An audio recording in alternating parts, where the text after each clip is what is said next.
Bonsoir les amis, je suis ravi de vous retrouver encore une fois pour parler ensemble de l'IRG. La séance d'aujourd'hui, mes amis, est consacrée à une synthèse globale de l'impôt sur le revenu global. Nous avons dit impôt qui touche les personnes physiques à raison de l'ensemble des revenus dont ils disposent, des activités qu'ils exercent, etc.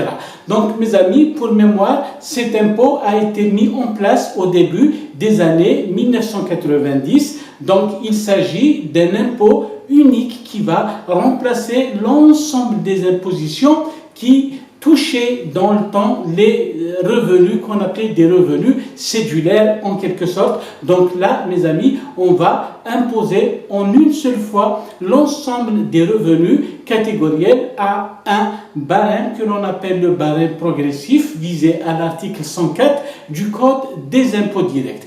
Donc, mes amis, le mécanisme, c'est ça. Donc, on va rassembler dans un périmètre l'ensemble des revenus catégoriels pour les soumettre une seule fois à l'impôt sur le revenu global. Ceci, mes amis, c'est la règle. Mais comme vous le savez, chaque règle a ses exceptions.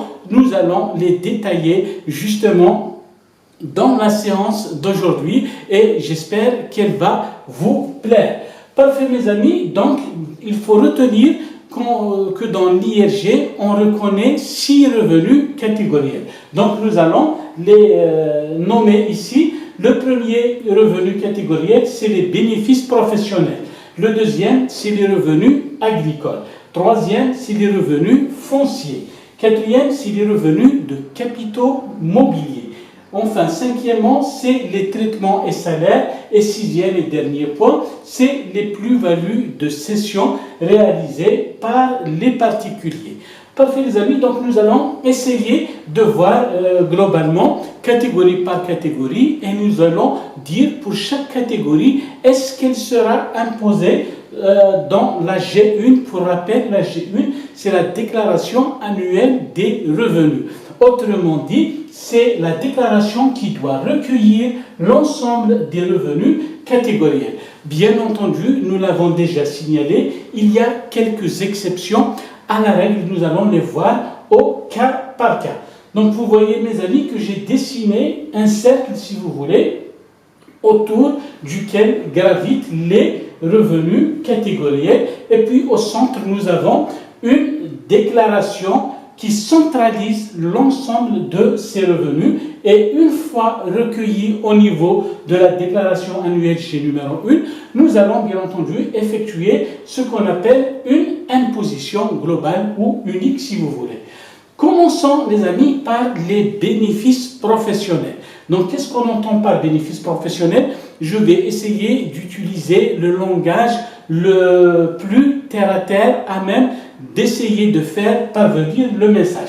Donc on entend par bénéfices professionnels tous les bénéfices tirés d'activités comme le commerce d'achat-revente, comme les activités de production, d'industrie, de transformation, d'extraction, mais également, il faut le retenir, les bénéfices non commerciaux, c'est-à-dire les titulaires des professions libérales qui disposent de revenus tirés de leur profession, notamment il s'agit de professions libérales telles que les notaires, tels que les comptables, tels que les médecins, les architectes, etc. Donc, eux, ils tirent en réalité des bénéfices non commerciaux, d'accord, mais que l'on va adjoindre aux bénéfices commerciaux pour, en quelque sorte, former une seule catégorie qui s'appelle la catégorie des bénéfices professionnels.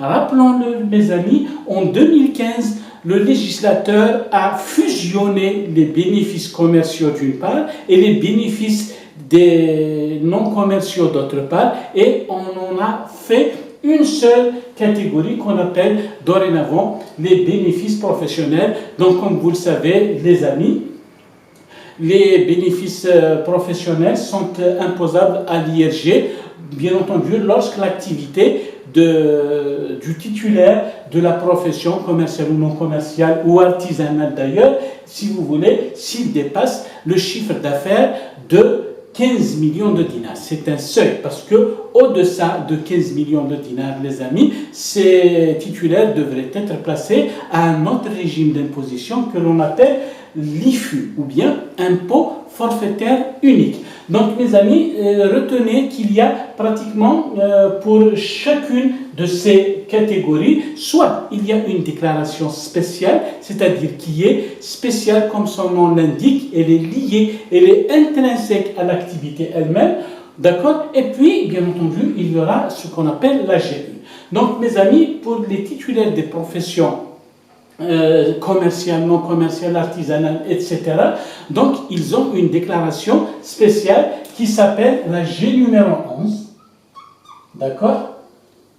Bien entendu, la G numéro 11 ne suffit pas à elle seule, donc c'est l'activité professionnelle, donc on retrouvera le chiffre d'affaires de la TAP, mais également le bénéfice professionnel que l'on va soumettre à la G1, bien entendu pour expliquer le revenu que nous allons imposer à la G1, donc il nous faut une autre déclaration spéciale que l'on appelle G2, c'est mes amis, la liasse fiscale, d'accord? G11, donc c'est propre à tous les commerçants, non-commerçants, les artisans, etc.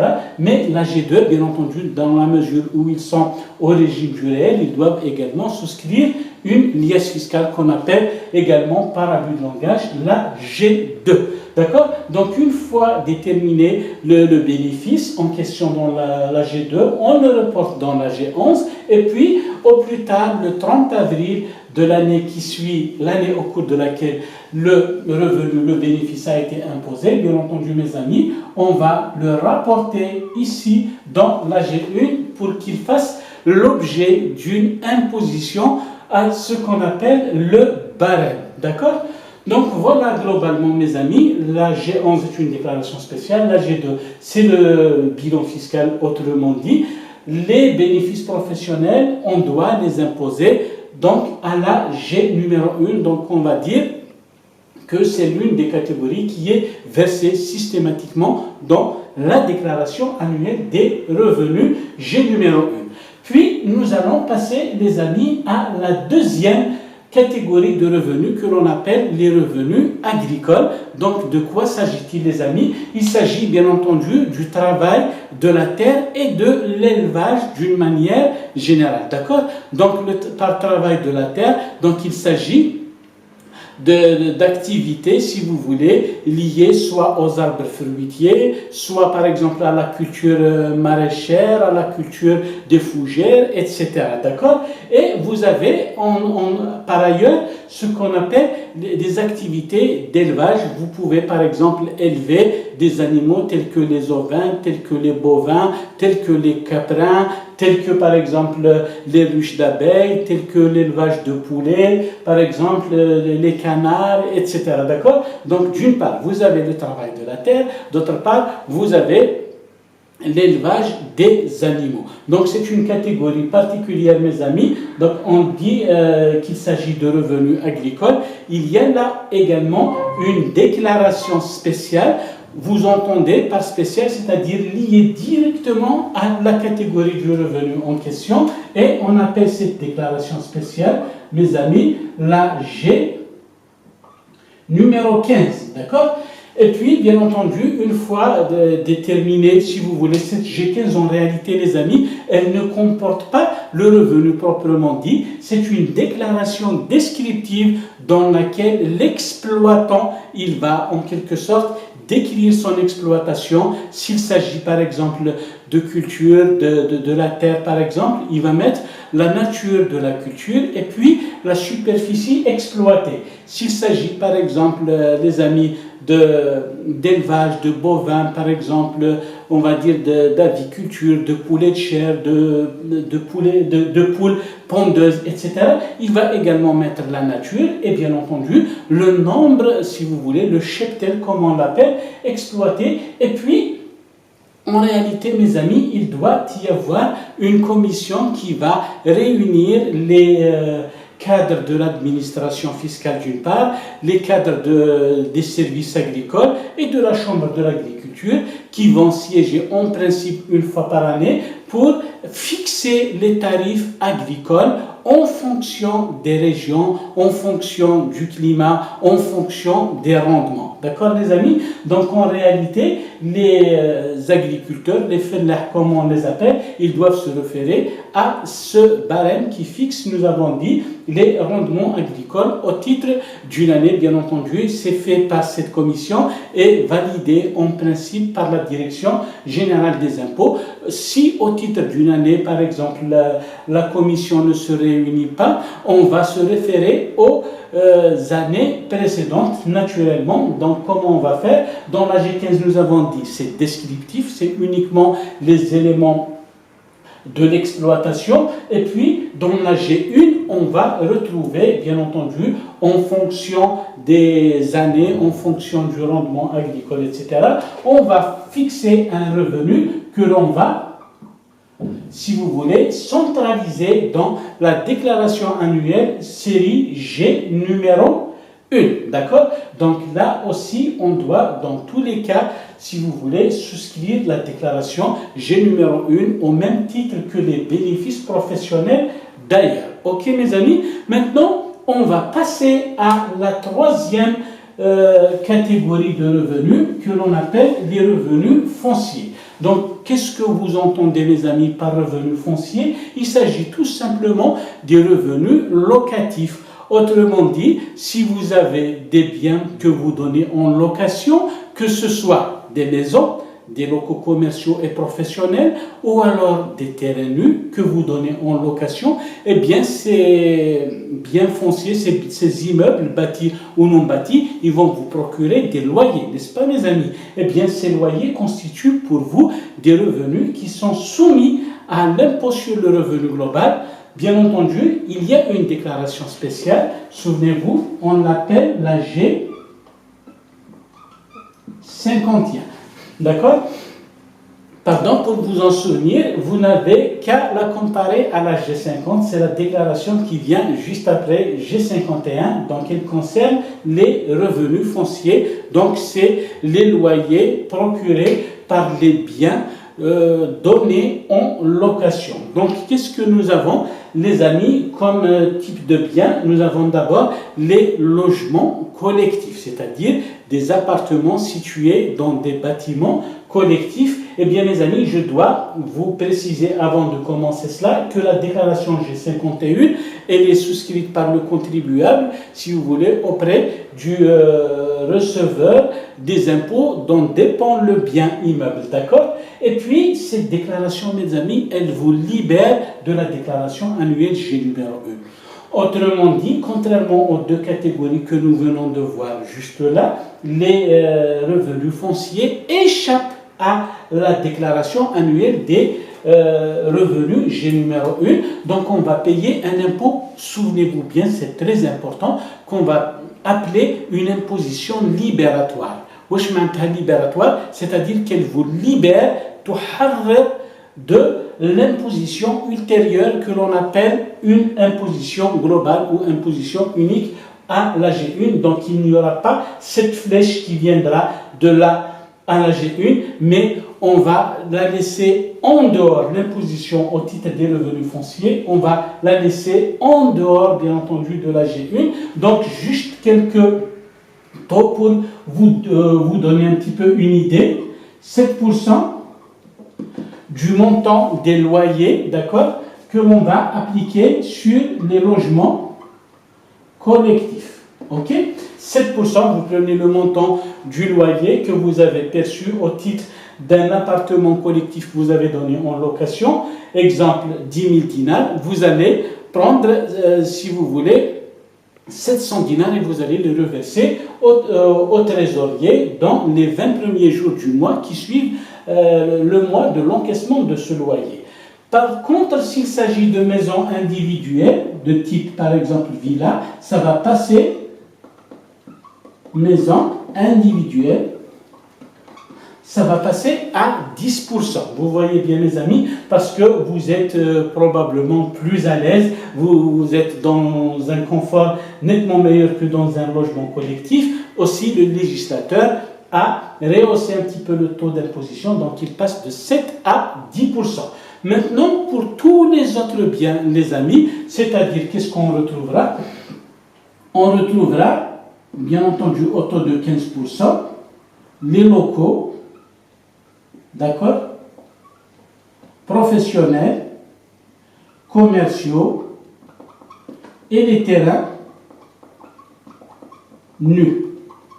D'accord? Pour tous les autres biens, donc que ce soit des locaux professionnels, c'est-à-dire pour l'exercice d'une activité libérale par exemple, que ce soit des locaux commerciaux, des garages, des entrepôts, des hangars, etc., ça sera du 15%. Également, si vous donnez un terrain nu, quelle que soit sa vocation, qu'il soit agricole ou bien qu'il soit à usage, par exemple, commercial, type entrepôt, parking, garage, etc., ça va être également du 15%.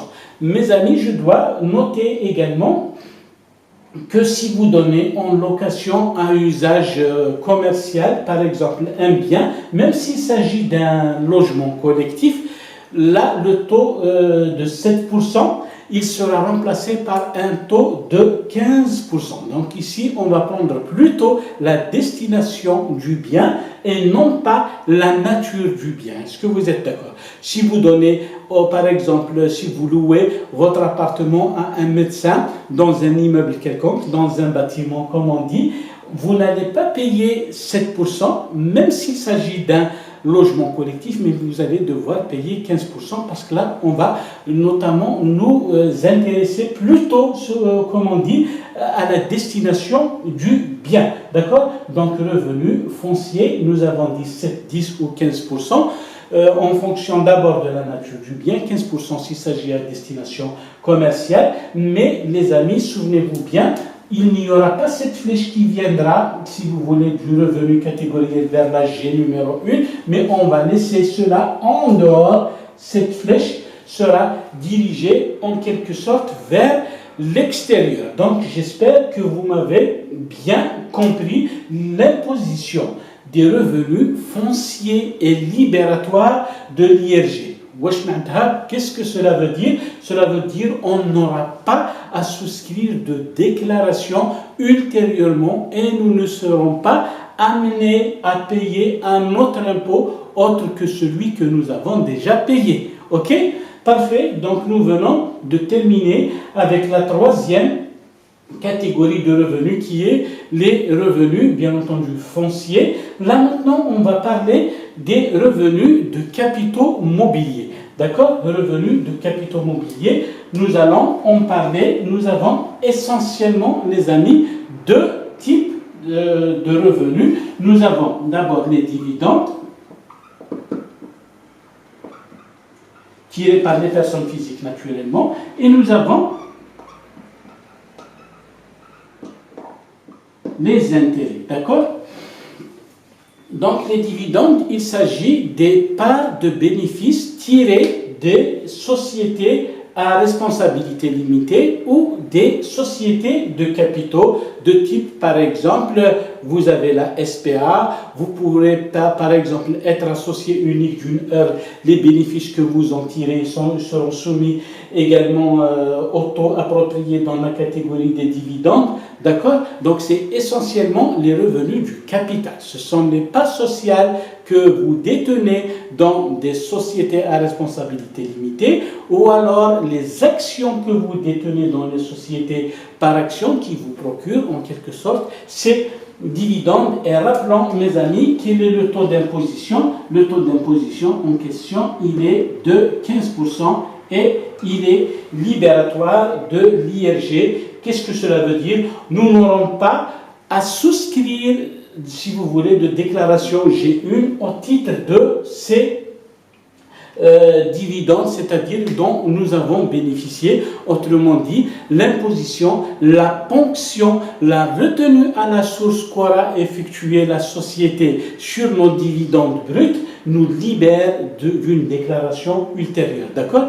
D'ailleurs, même si j'ai plusieurs revenus, y compris par exemple des bénéfices professionnels ou des revenus agricoles, mais que j'ai par exemple des dividendes par ailleurs, je n'aurai pas, mes amis, à mettre dans la G numéro 1 les dividendes en question parce que nous avons dit ils sont libératoires. Par contre, maintenant, on va parler des intérêts. Donc, les intérêts, on les appelle généralement les revenus des créances, dépôts et cautionnements. C'est-à-dire toutes les sommes que vous placez, à quel titre que ce soit, et qui vous procurent des intérêts, on va les classer, bien entendu, dans la catégorie des revenus des créances, dépôts et cautionnements. Là, maintenant, on peut en parler. Il y a plusieurs types également, plusieurs sous-catégories, mes amis. Vous avez par exemple les dépôts à terme. Les dépôts à terme, nous avons dit, en réalité, c'est 10%. Même si la loi de finances pour 2019, mes amis, vient de les exonérer pour une période de 5 années. Mais en temps normal, les amis, les dépôts à terme qui vous procurent en quelque sorte des intérêts, ces intérêts-là, le débitancier, c'est-à-dire la banque qui va vous payer ces intérêts, elle est censée effectuer une retenue à la source de 10%. Mais cette retenue à la source, mes amis, de 10%, elle ne vous libère pas. Elle n'est pas libératoire de l'IRG, comme c'est le cas, par exemple, des paiements effectués au titre des revenus locatifs. Donc, les 10% en question d'intérêt, plutôt d'impôt que va vous effectuer comme retenue à la source, en quelque sorte, la banque, là, ils vont constituer ce qu'on appelle un crédit d'impôt. Parce que vous avez déjà payé un impôt en amont, eh bien, cet intérêt-là, par exemple, les RCDC, d'accord, on va parler de RCDC, revenus des créances, dépôts et cautionnements, on va les mettre dans la G numéro 1, mais comme ils ont déjà subi une imposition à la source, lors de l'établissement de l'impôt à la fin, tout à fait à la fin, on va les déduire pour ne pas subir l'impôt deux fois, ce qui est normal et naturel. Donc, si vous voulez, les amis, nous avons les RCDC. Qu'est-ce que nous avons également comme autre type d'intérêt? Eh bien, nous pouvons avoir les intérêts délivrés d'épargne logement et d'épargne populaire. Là, les amis, il faudra, si vous voulez, détacher les tranches en quelque sorte. Nous avons de 0 à 50 000 dinars d'intérêt procurés, nous avons dit, par les livrets d'épargne. Et puis, nous avons des intérêts supérieurs à 50 000. Là, nous avons jusqu'à 50 000 dinars, nous avons une imposition par voie de retenue à la source de 1% libératoire. Qu'est-ce que cela veut dire? Cela veut dire que je n'aurai pas à déclarer cette portion, cette tranche d'intérêt dont le montant n'excède pas 50 000. Par contre, là, pour la tranche excédant 50 000 dinars d'intérêt, ça va devenir du 10% et c'est non libératoire. Cela veut dire que je dois la déclarer, mais seulement la tranche supérieure à 50 000 dinars, je vais la déclarer à la G1 et naturellement, elle va, dans les mêmes conditions, donner lieu à ce qu'on appelle un crédit d'impôt, dans la mesure où nous avons déjà payé un impôt en amont, il n'est pas normal que nous payions une deuxième fois. Donc, globalement, c'est cela. Qu'est-ce que nous pouvons rajouter, les amis? Nous pouvons rajouter les titres anonymes, d'accord? C'est-à-dire, nous avons des bons de caisse anonymes, c'est-à-dire sur lesquels nous n'avons pas le nom qui est inscrit sur ces bons de caisse. Il s'agit d'une forme d'épargne, par exemple, je vais déposer auprès d'un banquier une certaine somme d'argent, il va précompter les intérêts, il va me dire, voilà, vous aurez un tel montant en pourcentage, en valeur absolue, et bien entendu, mais au moment du paiement des intérêts, le banquier, là, il va effectuer une retenue à la source assez lourde qui est de 50%. Eh bien, les bons de caisse anonymes donnent lieu à une imposition en titre des intérêts de 50% sur les intérêts, mais ça va vous laisser en quelque sorte libre, ça va devenir libératoire. Vous n'avez pas à déclarer également les intérêts des bons de caisse anonymes dans la déclaration annuelle G numéro 1. Un dernier point, les amis, on va citer bien entendu les intérêts générés par les comptes courants des associés. Vous savez, les amis, depuis la loi de finances de l'année dernière, c'est-à-dire 2019, le législateur a encadré, si vous voulez, les intérêts servis par les sociétés au titre des sommes laissées à la disposition de la société elle-même, bien entendu, par les associés sous forme de compte courant. Il y a des conditions, bien entendu, mes amis. Il faudrait que la société ait libéré, bien entendu, tout son capital. Il ne faudrait pas que les comptes courants des associés, si vous voulez, dépassent 50% du capital, n'est-ce pas? Et puis, le taux d'intérêt qui est pratiqué, ici, il ne doit pas dépasser le taux d'intérêt effectif fixé par la Banque d'Algérie. Donc, globalement, c'est cela, mes amis. Là aussi, si vous voulez, ça donne lieu à une retenue à la source effectuée par la société, d'accord? C'est la société qui effectue la retenue à la source au taux de 10%. Et bien entendu, ici, on va inscrire ici CCA, eh bien, on va les déclarer sur la... plutôt, excusez-moi, c'est la société qui va effectuer la retenue à la source. Bien entendu, l'associé ici, qui est un contribuable de l'IRG, il va déclarer, c'est lui-même qui va déclarer sur la G1, bien entendu, les intérêts en question avec ce qu'on appelle un crédit d'impôt, toujours dans la mesure où il a déjà subi une retenue à la source en amont, au moment, bien entendu, de recevoir les dividendes en question. Donc voilà globalement, mes amis, ce qu'il faut retenir. Donc pour ce qui est des revenus des créances dépôt et cautionnement, c'est mitigé, c'est moitié-moitié. Il y a des revenus que l'on doit déclarer sur la G numéro 1. Par contre, il y a d'autres qui donnent lieu à une imposition par voie de retenue à la source libératoire. Donc maintenant, mes amis, je pense que nous avons terminé avec les 4 premières catégories. Nous allons passer immédiatement à la 5e catégorie qui est celle des traitements et salaires. Dans un instant.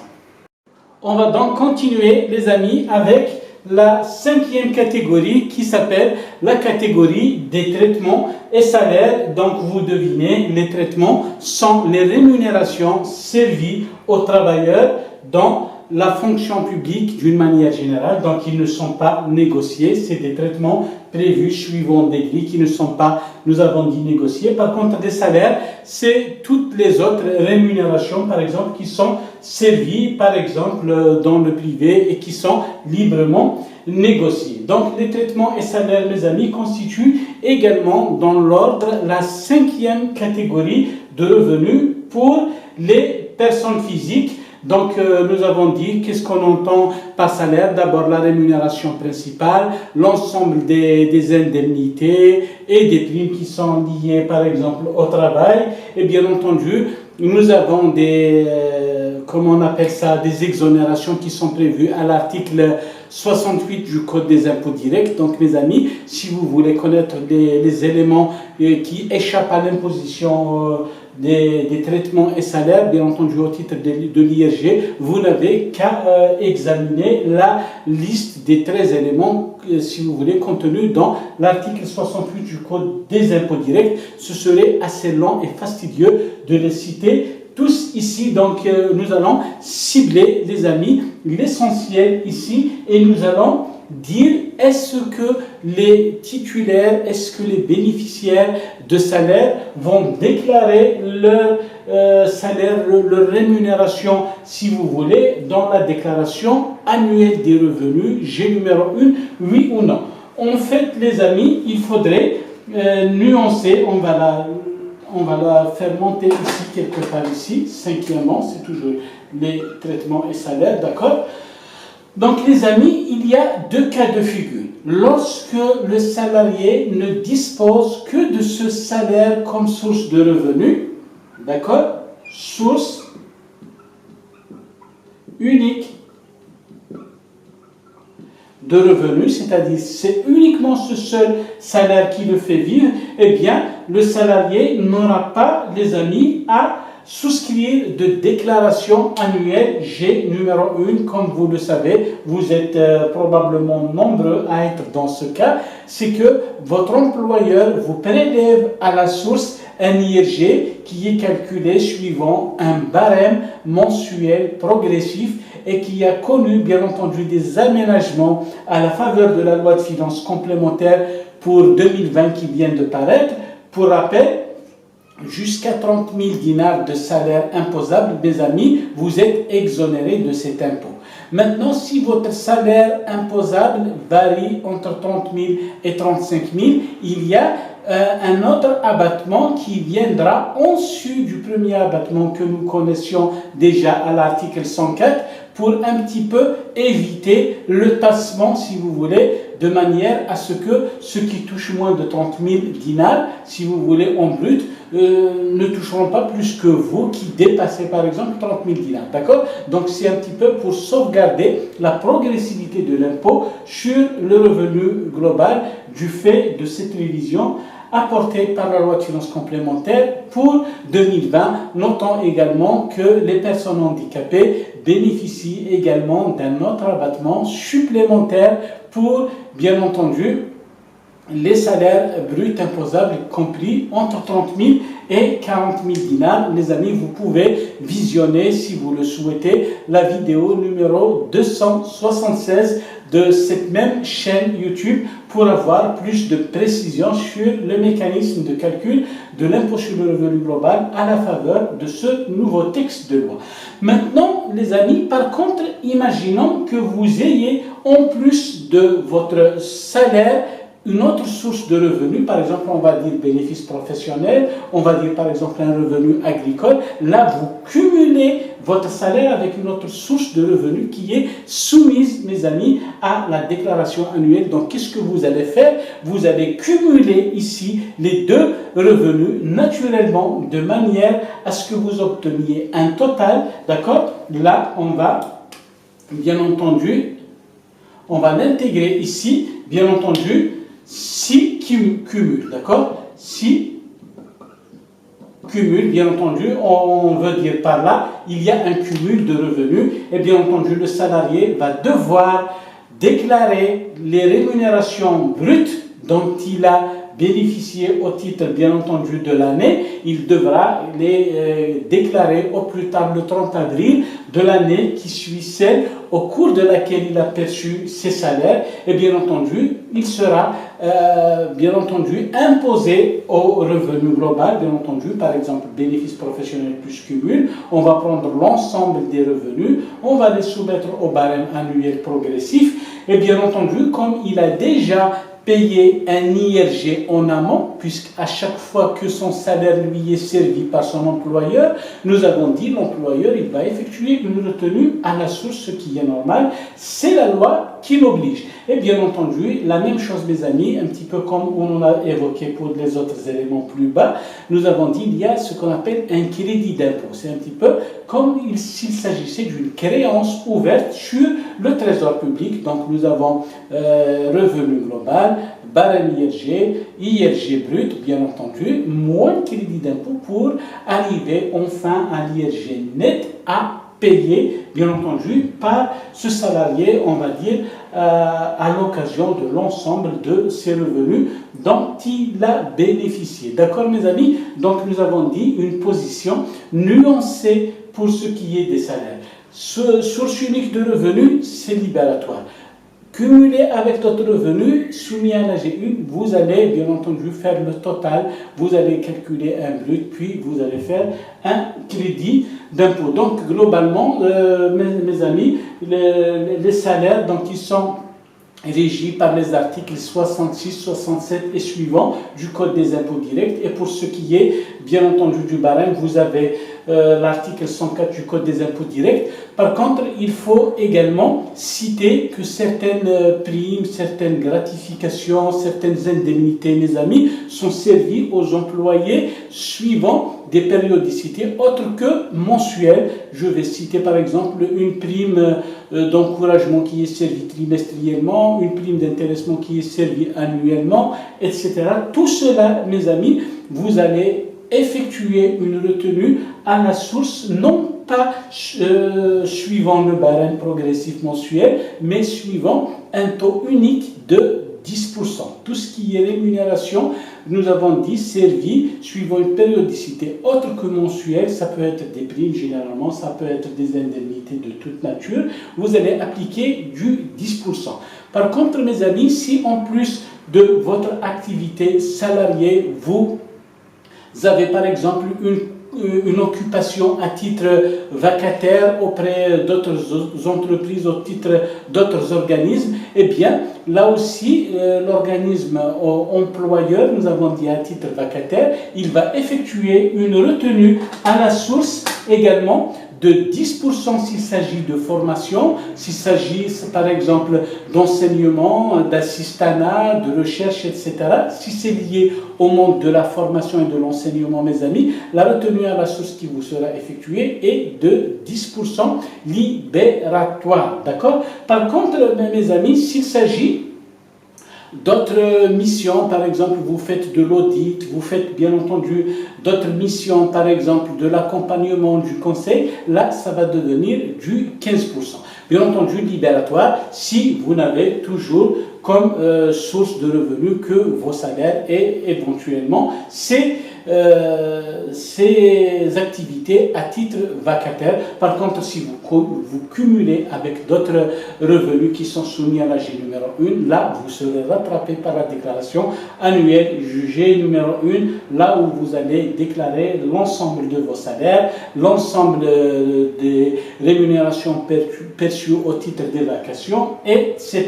D'accord? Globalement, mes amis, c'est ce qu'il faut retenir. Maintenant, nous allons passer aux plus-values de cession. PVC, souvenez-vous mes amis, et retenez bien que les plus-values de cession réalisées ici, si vous voulez, elles concernent celles qui sont générées par les personnes physiques à titre civil. D'accord? Si vous avez un bien, il s'agit bien entendu d'immeubles bâtis et non bâtis, c'est tout. D'accord? Pour les véhicules, pour les voitures, pour les autres biens meubles, etc., ça ne rentre pas dans le cadre des PVC. C'est uniquement tout ce qui est immeubles bâtis ou non bâtis. Ça peut être des terrains, ça peut être des immeubles, des logements, etc. Donc, nous avons dit, réalisé par des particuliers, vous voyez bien, particuliers, dans un cadre civil, d'accord? Par contre, si c'est dans un cadre professionnel, ça va être autre chose, que ce soit au titre de l'IRG ou au titre de l'IBS d'ailleurs pour les sociétés, d'accord? Nous avons une plus-value qui est dégagée comme étant la différence entre le prix de cession du bien et la valeur nette comptable du bien. Là, vous aurez une plus-value. Cette plus-value-là, elle est soumise à l'IRG ou à l'IBS, nous avons dit, soit au taux de 70% lorsque cette plus-value est à court terme, c'est-à-dire le bien est cédé au plus tard à la 3e année, bien entendu, depuis son acquisition, et au-delà de 3 années, bien entendu, c'est une plus-value à long terme qui est soumise à l'impôt uniquement à concurrence de 35%. Mais ceci, c'est juste pour vous dire que ce n'est pas la même chose. Plus-value professionnelle, elle échappe, si vous voulez, à cette PVC. Par contre, si vous vendez un bien, une villa, un appartement, un terrain que vous avez acquis à titre privé et qui n'entre pas dans le bilan d'une entreprise, d'une exploitation quelconque, là, ça va relever du civil. Comment on les impose, mes amis? Pour mémoire, d'ailleurs, les plus-values de cession réalisées à titre civil, elles ont été abandonnées en 2009, c'est-à-dire elles n'étaient plus imposées au sens de la loi de finances pour 2009, puis elles ont été réintroduites à la faveur de la loi de finances pour 2017. Et maintenant, qu'est-ce qu'il en est? Bien entendu, vous avez acquis un bien, vous le revendez, il y a une plus-value. Là-dessus, vous allez payer, bien entendu, 5%. D'accord? 5% du montant de la plus-value. Bien entendu, comment on détermine cette plus-value? Nous avons dit prix de vente, moins prix d'acquisition majoré des frais d'entretien, etc. D'accord? Si vous achetez par exemple une carcasse de villa que vous revendez 3 à 4 années plus tard, vous l'avez acheté pour un prix, mais vous avez aussi des frais supplémentaires pour l'achèvement, pour les finitions, etc. Bien entendu, vous allez augmenter le prix d'acquisition, des frais d'achèvement pour obtenir un prix d'acquisition final que vous déduirez du montant de la vente pour dégager une plus-value de cession. Bien entendu, cette plus-value de cession, nous avons dit, elle est tout simplement soumise au taux de 5% et c'est libératoire, d'accord? Libératoire. Qu'est-ce que ça veut dire libératoire? Souvenez-vous mes amis, ça veut dire que vous n'êtes plus tenu de souscrire la déclaration annuelle G numéro 1. Donc rappelons mes amis, seulement il y a quelques exonérations ici. Déjà, si la cession se fait par exemple entre par exemple époux, entre parents et fils, etc., jusqu'au deuxième degré, d'accord, elle n'est pas imposable, d'accord. C'est seulement au-delà du deuxième degré que ces transactions sont soumises à l'impôt sur les plus-values de cession.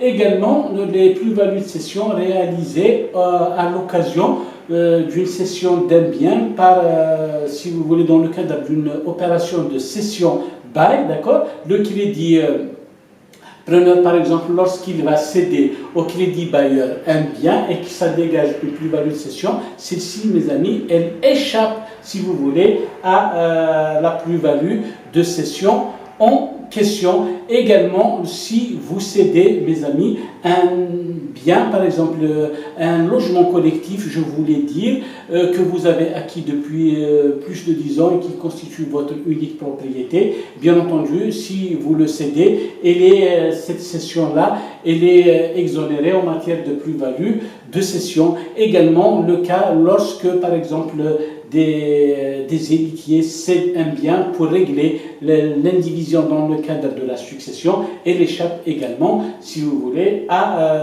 ce type d'imposition de la plus-value, bien entendu, de cession. Donc voilà globalement, mes amis, ce qu'il faut retenir. Nous avons passé en revue l'ensemble des 6 catégories de revenus, comment elles sont imposées. Nous n'avons pas eu suffisamment de temps, bien entendu, mais cette vidéo se veut davantage un rappel pour vous pousser un petit peu, pour vous inciter à faire les recherches nécessaires. Je vous invite à relire par exemple le Code des impôts directs, le guide du contribuable que vous allez télécharger du site de la DGI, dgi.dz. Globalement, c'est ça. Donc, c'est un petit peu, mes amis, c'est un petit peu comme si vous aviez ici au centre un petit lac et qu'il y a des ruisseaux, d'accord, qui viennent alimenter ce petit lac, donc qui, bien entendu, sera dans le produit, si vous voulez, qui sera le réceptacle qui va être soumis à l'impôt sur le revenu global. Maintenant, mes amis, c'est juste pour rappel, il est toujours utile, bien entendu, de le rappeler, quand vous aurez, si vous voulez, cumulé l'ensemble ici de vos revenus dans la G numéro 1, ça ne va pas être imposé, si vous voulez, entièrement et dans l'intégralité, puisqu'il y a des éléments qui sont déductibles, c'est-à-dire des charges à titre privé que vous pouvez déduire. Je vous donne juste ici quelques indications. Vous avez les pensions alimentaires, d'accord? Vous avez la casse-noce, vous avez les intérêts pour la construction, d'accord, ou l'acquisition d'un logement, d'accord, et vous avez enfin l'assurance des propriétaires bailleurs, d'accord. Les propriétaires bailleurs, bien entendu, c'est lié à la catégorie des revenus fonciers. Donc, mes amis, l'assurance que vous payez au titre des biens que vous donnez en location, elle est également déductible ici. Donc, vous avez les 4 déductions que vous pouvez, bien entendu, retrancher de l'ensemble des revenus que vous avez générés au cours de l'année, moins les 4 charges en question, si vous en avez bien entendu.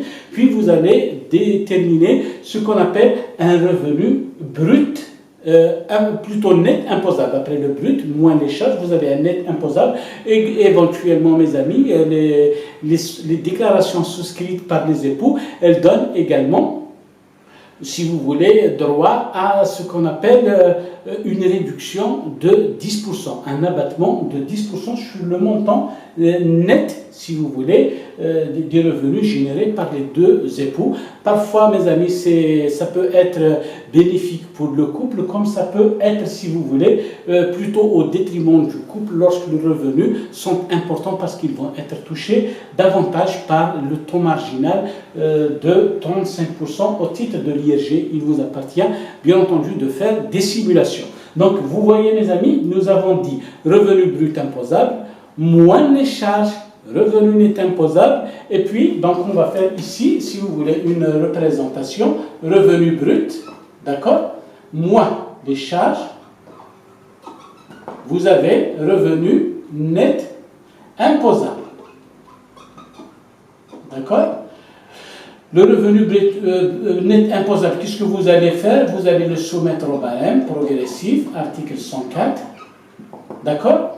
Puis, vous aurez un IRG brut. Qu'est-ce que vous allez déduire? Souvenez-vous, vous allez déduire ce qu'on appelle les crédits d'impôt, d'accord? Les crédits d'impôt, par exemple, au titre, nous avons dit, des revenus de capitaux mobiliers, des traitements et salaires, par exemple, d'accord? Tout ce que vous avez payé en amont, d'accord? Vous ouvrez le droit, bien entendu, à cette déduction au final pour obtenir l'IRG net à payer, d'accord? Donc, les amis, ces calculs-là, ils seront bien entendu effectués par les centres informatiques des impôts, mais bien entendu, est-il toujours utile de savoir comment se fait la construction de la déclaration annuelle G numéro 1, quels sont les mécanismes, si vous voulez, qui nous conduisent en quelque sorte à l'obtention des bases que nous allons soumettre à l'impôt, quelles sont les charges que nous allons déduire, comment on va effectuer l'imputation des crédits d'impôt, etc. Donc voilà les amis, nous avons tenté de faire un panorama de l'imposition des personnes physiques. J'espère que cette vidéo vous aura plu et j'espère que nous nous retrouverons bien entendu dans un proche avenir autour de nouvelles thématiques, autour de nouvelles questions. D'ici là, portez-vous à merveille, au plaisir de vous retrouver. Au revoir.